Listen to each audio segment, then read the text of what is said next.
exposing the most ridiculous avalanche trigger in history.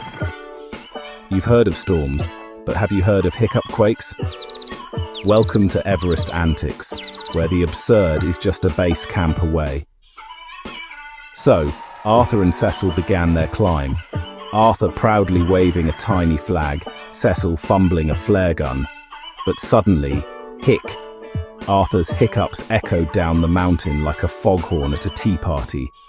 The Sherpas froze, a rumble started, and then, mini avalanche. Yes, you heard right.